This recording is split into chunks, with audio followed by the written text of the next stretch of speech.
Hello everyone, welcome to paramedical विज्ञान। Students, आज हम पढ़ने वाले हैं एंटी एलर्जिक ड्रग्स के बारे में, यानी कि ऐसी मेडिसिन जो कि हम किसी पेशेंट को देते हैं जब किसी पेशेंट को एलर्जी हो जाती है।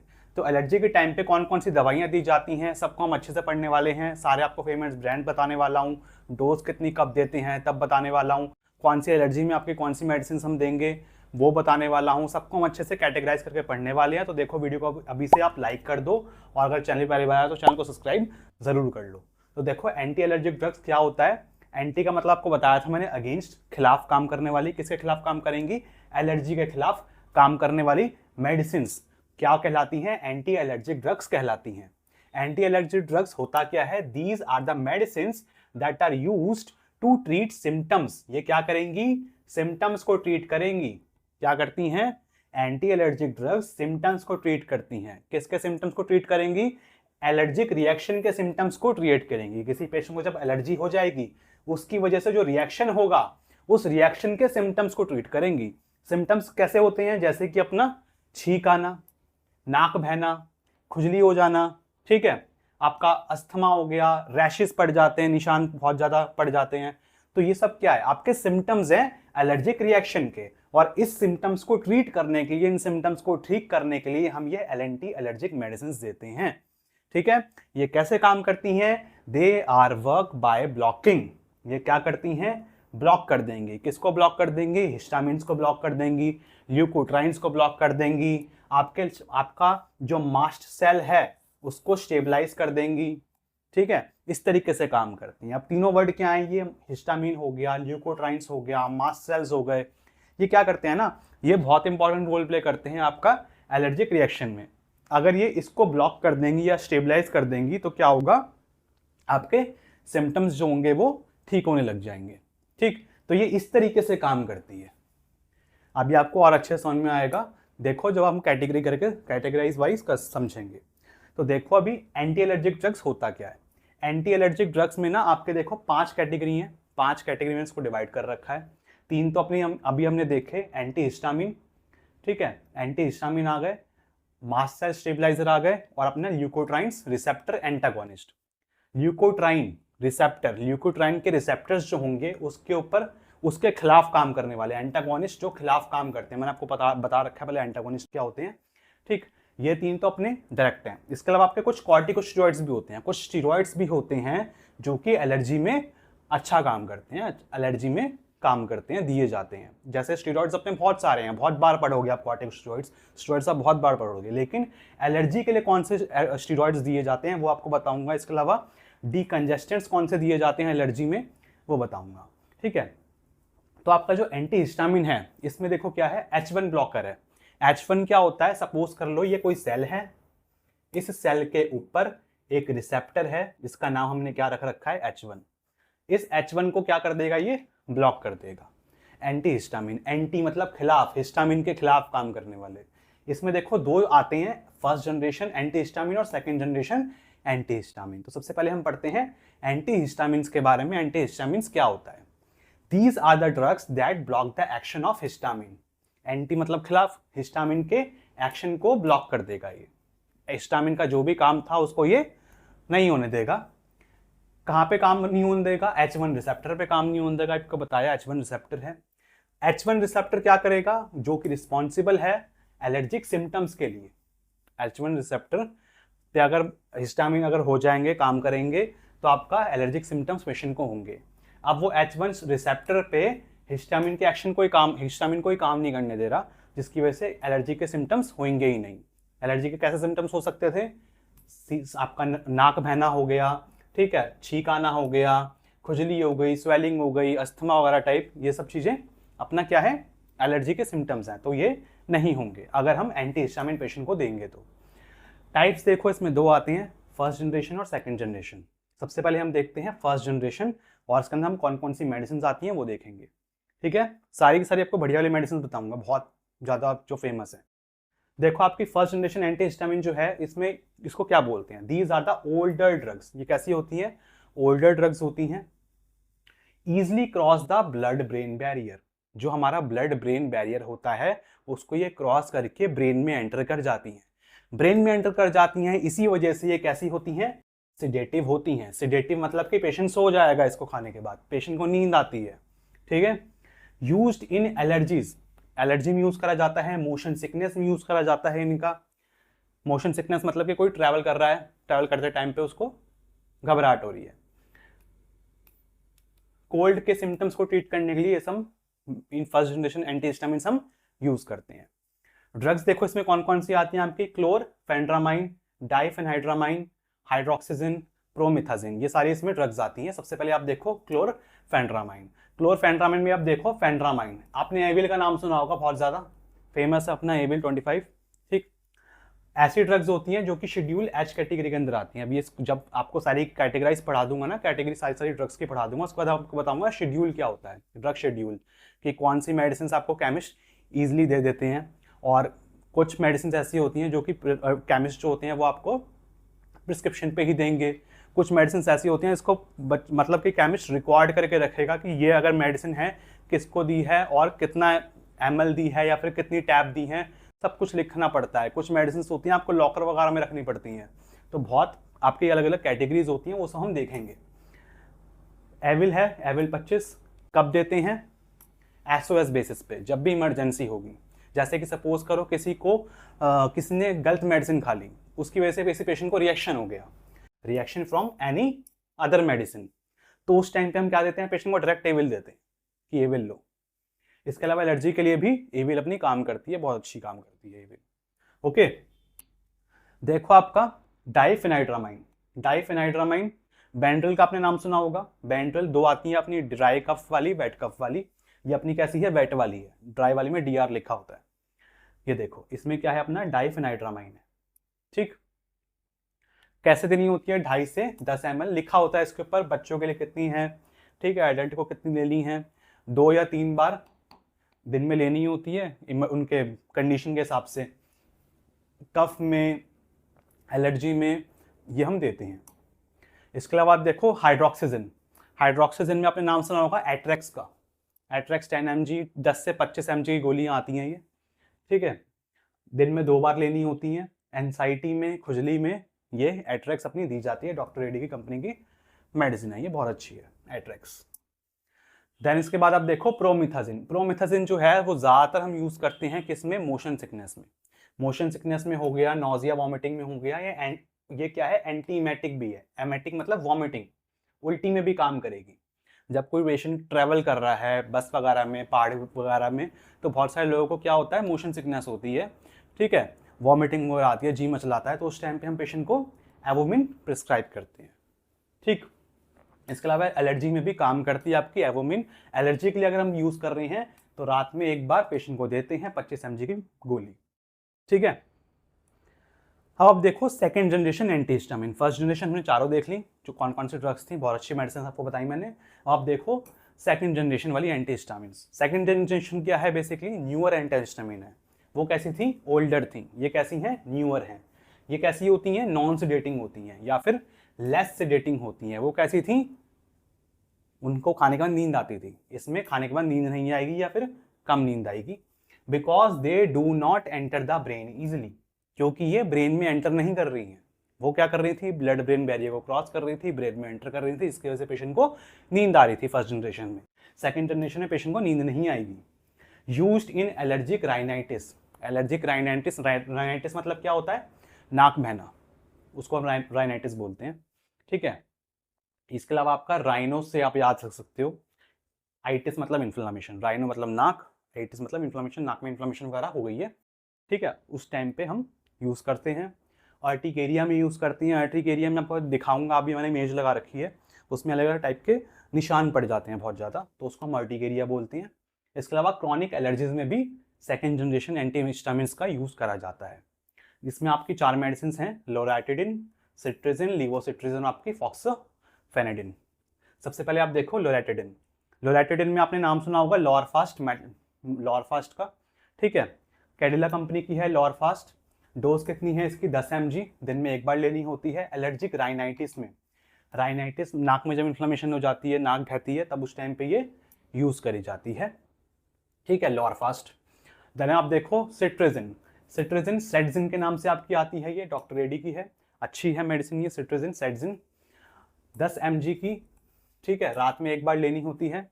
आपका छींक किसी पेशेंट को आ रही हो, खुजली हो रही हो, उस टाइम पे सिट्राजिन आप देखोगे बहुत पतली सी, बहुत छोटी सी, आपने देखी होगी कभी गोली, ये पेशेंट को दी जाती है एलर्जी में। देन इसके बाद आप देखो लीवोसिट्राजिन, लीवोसिट्राजिन LCZ के नाम से आपकी आती है ये, ठीक है, रैप्रोस कंपनी की है ये LCZ। डोज कितनी होती है? 5 mg, रात में एक बार लेनी होती है। अर्टिकेरिया में, अर्टिकेरिया देखो इस तरीके से थोड़े से निशान पड़ जाते हैं, या देख सकते हो आप। अर्टिकेरिया में किसी को नाक बहुत ज़्यादा बह रही है, पानी बह रहा है नाक में से इस तरीके से, तो उस टाइम पे हम LCZ देते हैं, लीवोसिट्राजिन देते हैं। देन आप देखो फॉक्सोफेनेडिन, फॉक्सोफेनेडिन आपने नाम सुना होगा एलेग्रा का, इसका तो पक्का सुना ही होगा, ठीक है। फॉक्सोफेनेडिन होता है इसके अंदर। डोज कितनी होती है? 120 mg OD, एक बार लेनी होती है सिर्फ रात के टाइम पे। स्किन एलर्जी में, हे फीवर में ये दी जाती है। नॉन ड्राउजी, देखो लिखा भी हुआ इसमें, नींद नहीं आएगी, ठीक है। लेस सेडेटिव होती है, थकान महसूस नहीं करोगे इसको खाने के बाद। हिस्टामिन्स वाले हो गए, हिस्टामिन पे काम करने वाले एंटी हिस्टामिन्स हमने पढ़ ली, फर्स्ट जनरेशन ही पढ़ ली, सेकंड जनरेशन ही पढ़ ली। हम पढ़ेंगे mast cell stabilizers. Mast cells पे काम करने वाली कौन कौन सी मेडिसिन हैं? देखो सबसे पहले क्या होता है, कैसे काम करती हैं, पहले वो देखते हैं। These drugs prevent mast cells from releasing histamine. ये क्या करेंगे? मास्ट सेल को हिस्टामिन रिलीज ही नहीं करने देंगे। पहले तो हम क्या कर रहे थे? हिस्टामिन पे काम कर रहे थे। अब क्या है? हिस्टामिन से पहले वाली जो चीज है, हिस्टामिन कहां से निकल रहा है? मास्ट सेल्स से। तो मास्ट सेल्स को ही रोक दिया कि तुम हिस्टामिन रिलीज ना करो, ठीक। एंड अदर इन्फ्लामेटरी केमिकल्स, और बाकी कोई इन्फ्लामेटरी केमिकल्स भी रिलीज मत करो। हिस्टामिन के अलावा और कोई इन्फ्लामेटरी केमिकल्स भी मास्ट सेल्स रिलीज ना करे। तो हम क्या कर रहे हैं? डायरेक्टली मास्ट सेल्स पे ही काम कर रहे हैं। They are used as preventative treatment for asthma. ये प्रिवेंटेटिव ट्रीटमेंट की तरह यूज होता है कि बाद में किसी पेशेंट को दिक्कत ना हो, तो स्टार्टिंग में ही हम ऐसा काम कर दें कि पेशेंट को आगे जाके दिक्कत ना आए। तो प्रिवेंटेटिव ट्रीटमेंट में यूज होता है किसके? अस्थमा के, एलर्जिक कंजक्टिवाइटिस के। कंजक्टिवाइटिस, कंजक्टिवा अभी आई पढ़ाया मैंने आपको, तो आई की जो सबसे ऊपर वाली लेयर होती है कंजक्टिवा, ठीक है, उसमें अगर इन्फ्लामेशन हो जाती है तो उस टाइम पे एलर्जी की वजह से, ठीक है। इसके अलावा आपका नेजल एलर्जी में, नाक में जब कोई एलर्जी हो जाती है तब, तो उन सबके प्रिवेंटेटिव ट्रीटमेंट के लिए हम मास्ट सेल स्टेबलाइजर्स पेशेंट को देते हैं। इसमें कौन कौन सी ड्रग्स आती हैं? 2 मेजर ड्रग्स आती हैं, सोडियम क्रोमोग्लाइकेट और अपनी नीडोक्रोमिल, ठीक। तो इसमें आप देखो सबसे पहले आप सोडियम क्रोमोग्लाइकेट, इसमें देखो मैंने आपको 2 बता रखी हैं। एक क्या है अपना? क्रोमोलिन है, नेजल स्प्रे है, ये नेजल सोल्यूशन है, और ये आंख के लिए है क्रोमल फोर्ट, ठीक है। ये हेल्थ गार्ड की है, ये सिप्ला की है। रूट क्या है? आई ड्रॉप या फिर नेजल ड्रॉप, 1 से 2 ड्रॉप, ठीक है, दिन में 2 से 4 बार, as per patient requirement. Patient को कितनी ज़्यादा दिक्कत है उसके हिसाब से हम देते हैं कि 2 बार देनी है, 3 बार देनी है, 4 बार देनी है, ठीक है। 1 या 2 ड्रॉप क्वांटिटी हम उसके पेशेंट के हिसाब से बताते हैं। यूज़ कितना होता है इसका? कहाँ कहाँ पे यूज़ करते हैं? एलर्जिक कंजक्टिवाइटिस में, ठीक है, नाक में जब खुजली हो रही होती है बहुत ज़्यादा अंदर की साइड से। Allergic stuffy nose, stuffy nose मतलब कि ऐसा लगता है कि नाक में अंदर कुछ भरा हुआ है, ठीक है, बिल्कुल ब्लॉक हो गई है, उस टाइम पे हम क्या करते हैं? आपकी ये नाक वाली ये क्रोमोलिन देते हैं, ठीक। फिर आप देखो नीडोक्रोमिल, नीडोक्रोमिल में आप देखो आपकी सनोफी कंपनी का आता है ये नेजल स्प्रे, टिलेड के नाम से, CFC फ्री होता है ये, ठीक। रूट क्या होता है इसका? ये इनहेलर होता है टिलेड। डोज कितनी होती है इसकी? 2 पफ लेनी होती है जो आपके, ठीक है, माउथ से लेंगे इसको और आपका जाएगा नेजल तक। दिन में 2 बार लेनी होती है एलर्जिक अस्थमा प्रिवेंशन में, ठीक है। अगर किसी पेशेंट को अस्थमा हो गया है एलर्जी की वजह से, तो उसको या फिर ना हो, इन फ्यूचर ना हो, तो हम, क्योंकि मास्ट सेल है ना, प्रिवेंटेटिव ट्रीटमेंट दे रहा है ये, तो हम पेशेंट को टिलेड प्रिस्क्राइब कर सकते हैं, ठीक है, नीडोक्रोमिल प्रिस्क्राइब कर सकते हैं। वैसे ज़्यादातर ना आपकी एंटीहिस्टामिन्स ही ज़्यादातर यूज़ होती हैं मार्केट में, ठीक है, ये भी होती हैं, लेकिन ज़्यादातर डॉक्टर क्या करते हैं? पहले एंटीहिस्टामिन्स पे ही काम करते हैं। फिर आप देखो leukotriene receptor antagonist, mast cell हो गया, एंटीहिस्टामिन्स हो गया, हम देखेंगे ल्यूकोट्राइन रिसेप्टर एंटागोनिस्ट, यानी कि जो ल्यूकोट्राइन के रिसेप्टर्स हैं उनके खिलाफ काम करने वाली मेडिसिन। इसमें देखो अपनी मेजर यही है, मोन्टेलोकास्ट, एक और है लेकिन वो ज़्यादातर इंडिया में यूज़ नहीं होती है, बहुत कम लिखते हैं डॉक्टर उसको, तो मैंने आपको लिखा भी नहीं है, ठीक है, मोन्टेलोकास्ट की बहुत ज़्यादा यूज होती है। दीज ड्रग्स ब्लॉक ल्यूकोट्राइन्स, ये क्या करेंगे, ये ड्रग्स क्या करती हैं, ब्लॉक कर देती हैं ल्यूकोट्राइन्स को, which are chemical involve in inflammation. Leukotriene क्या है, एक ऐसा केमिकल है जो कि इन्फ्लामेशन में इन्वॉल्व है, एलर्जिक रिएक्शन में भी इन्वॉल्व होता है ल्यूकोट्राइन। तो इस ल्यूकोट्राइन को ये ब्लॉक कर देंगे। ठीक है, ल्यूकोट्राइन क्या है, केमिकल है जो कि इन्फ्लामेशन में काम आता है, इन्फ्लामेशन में यूज होता है बहुत ज़्यादा, एलर्जिक रिएक्शन में बहुत इंपॉर्टेंट रोल होता है इसका, तो इसी को ब्लॉक कर दो। They are useful in asthma and allergic rhinitis. Asthma के टाइम पे, एलर्जिक राइनाइटिस के टाइम पे हम ये ड्रग इस्तेमाल करते हैं। मोन्टेलोकास्ट देख लो, मोन्टेलोकास्ट में आपका मॉन्टेर लगा रखा है मैंने, आपका मॉन्टेर 10। डोज कितनी होती है इसकी, 10 mg ओडी, दिन में एक बार। यूज क्या है इसका, अस्थमा में, एलर्जिक राइनाइटिस में इसको दिया जाता है। राइनाइटिस मतलब आपको बताया मैंने, एलर्जी की वजह से नाक में इन्फ्लेमेशन हो गई है। ठीक है, इसके अलावा इसका आपका मोन्टेलोकास्ट है, इसकी बहुत सारी मेडिसिन के साथ ना कॉम्बिनेशन भी मिलता है। ठीक है, कभी किसी मेडिसिन के साथ में इसको मिला देंगे मोन्टेलोकास्ट को, कभी किसी मेडिसिन के साथ आप मिला हुआ देखोगे मोन्टेलोकास्ट को। आपको जब कॉम्बिनेशन वाली मेडिसिन बताऊंगा मैं, तब आपको बताऊंगा मोन्टेलोकास्ट के आपके बहुत सारे कॉम्बिनेशन आते हैं और बहुत फेमस ब्रांड के साथ आते हैं। अब आप देखो आपका कॉर्टिकोस्टेरॉइड्स, कुछ मैंने आपको बताया था, कुछ कॉर्टिकोस्टेरॉइड्स भी दिए जाते हैं जो कि आपके एलर्जिक रिएक्शन में काम करते हैं। ठीक है, तो ये अपने 3 होते हैं, पहले आप देख लो क्या है ये। These are powerful anti inflammatory drugs. Corticosteroids क्या है, आपका पावरफुल है, बहुत ज़्यादा बढ़िया काम करने वाले एंटी इन्फ्लामेटरी ड्रग्स हैं जो कि इन्फ्लामेशन में काम करते हैं। ऐसे ड्रग्स हैं that suppress the immune response, जो कि क्या करते हैं, इम्यून रिस्पॉन्स को सप्रेस कर देते हैं, हमारे इम्यून रिस्पॉन्स को कम कर देंगे। एंड रिड्यूस इन्फ्लामेशन, और इन्फ्लामेशन को कम करेंगे। ठीक है, और इन्फ्लामेशन को कम कर देंगे। Used in severe allergic condition, ये क्या कहाँ पे यूज होता है, सीवियर एलर्जिक कंडीशन में इसका इस्तेमाल करा जाता है। जैसे कि अपना अस्थमा हो गया, एनाफिलेक्सिस हो गया, एनाफिलेक्सिस रिएक्शन हो गया, उस टाइम पे इसका इस्तेमाल करा जाता है। तो देखो इसमें अपनी 3 ड्रग्स आती हैं मेजरली, प्रेडनिसोलोन, ब्यूटेसोनॉइड और आपकी मैक्लोमिथाजोन। ठीक है, तो सबसे पहले आप देखो प्रेडनिसोलोन। तो देखो प्रेडनिसोलोन में आपकी लगा रखी है मैंने ओमनाकॉर्टिल। ओमनाकॉर्टिल आती है 10 mg की, 5 mg की, 10 mg की आती है, दिन में एक बार लेनी होती है पेशेंट को। सीवियर एलर्जी में दिया जाता है इसको, अस्थमा के पेशेंट्स में इसको प्रिस्क्राइब करा जाता है प्रेडनिसोलोन को। इसके अलावा आप देखो आप ब्यूटेसोनॉइड, ब्यूटेसोनॉइड में आप देखो ब्यूटोकॉर्ड के नाम से इनहेलर आता है, इनहेलर लेना होता है पेशेंट को। रूट क्या है इसमें, इनहेलर है। बाकी जो टैब्स हैं सबका रूट ओरल ही है, इसमें रूट क्या होगा, जो इनहेलर वाला होगा मैंने लगा रखा है आपका, या ड्रॉप्स होंगी जो ड्रॉप्स बता रखी है मैंने आपको, बाकी सब आपकी ओरल रूट है। डोज क्या होगी, 200 mcg, यानी कि 2 पफ दिन में 2 बार। यूज क्या है, अस्थमा के पेशेंट्स में इसको प्रिस्क्राइब करा जाता है। इसमें डोज काउंटर भी होता है, ये देखो ये आपका डोज काउंटर है, कितने आपकी डोज है वो इसमें एडजस्ट हो जाती है। इसके अलावा देखो आपका बैक्लोमिथाजोन, बैक्लोमिथाजोन में आप देख सकते हो बैकलेट जो है, ठीक है, 200 mcg, तो आपका 50 से 100 mcg का पेशेंट को प्रिस्क्राइब करा जाता है। इसमें आपका देखो सेम है, जैसे उसमें था ना अपना डोज एडजस्ट करने वाला, इसमें भी आता है।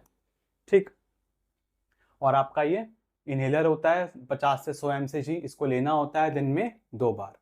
यूज क्या है इसका, एलर्जिक राइनाइटिस में, एलर्जी की वजह से पेशेंट को इन्फ्लेमेशन हो रखी है नाक में, तो इसको दिया जाता है। फिर आप देखो डीकंजेस्टेंट, डीकंजेस्टेंट क्या होती हैं, these drugs reduce the nasal congestion. ये ऐसी ड्रग्स होती हैं जो कि नेजल कंजेशन को कम कर देती हैं। ठीक है, नेजल कंजेशन को कम करेंगी by constricting the blood vessel. क्या कैसे करके, ब्लड वेसल को कॉन्स्ट्रिक्ट करके। कहाँ पे ब्लड वेसल को कंस्ट्रिक्ट करेंगी, हमारे नेजल पैसेज के अंदर, जिसकी वजह से क्या होगा, हमारा जो नेजल कंजेशन है, नाक में जो कंजेशन हो गया है वो कम हो जाएगा। They are often used along with the antihistamine, इनको हम एंटीहिस्टामिन के साथ भी यूज करते हैं, इनके कॉम्बिनेशंस भी आते हैं इन कोल्ड्स एंड एलर्जीज, कोल्ड और एलर्जी में। ड्रग्स कौन कौन सी आती हैं इसमें, सूडोएफेड्रिन और अपनी ऑक्सीमेटाजोलिन, ये इसमें 2 ड्रग्स आती हैं। सबसे पहले आप देखो सूडोएफेड्रिन, इसमें आपने नाम सुना होगा, बहुत कॉमन, डीकोल टोटल।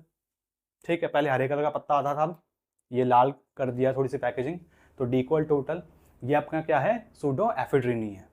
डोज कितनी होती है, 1 टैबलेट बोलते हैं, दिन में 2 बार। यूज क्या है इसका, नेजल कंजेशन में ये काम करती है। इसके अलावा आपका कोल्ड वगैरह में बहुत ज़्यादा दी जाती है। ऑक्सीमेटाजोलिन जो है, इसमें देखो आपको 2 लगा रखी हैं, 2 ब्रांड्स लगा रखे हैं। एक क्या है अपना नेजीविजन नेजल स्प्रे, इसके अलावा आप देख सकते हो ऑट्रेविन के नाम से, ठीक है, ये भी नेजल स्प्रे ही है।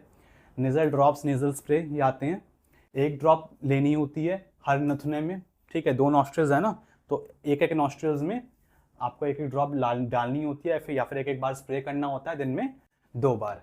यूज़ क्या है इसका, ब्लॉक्ड नोज अगर हो रखी है तो उसको रिलीव करने के लिए ये दिया जाता है आपका ऑक्सीमेटाजोलिन, ठीक। तो स्टूडेंट्स, ये था हमारा आज का लेक्चर आपके एंटी एलर्जिक ड्रग्स के बारे में। हमने 5 कैटेगरीज को अच्छे से समझा, उसमें कौन कौन से ब्रांड्स के अच्छे अच्छे ड्रग्स थे वो हमने देख लिए। तो अगर आपको वीडियो अच्छी लगी हो तो वीडियो को लाइक करना, क्लासमेट्स के साथ वीडियो को शेयर करना।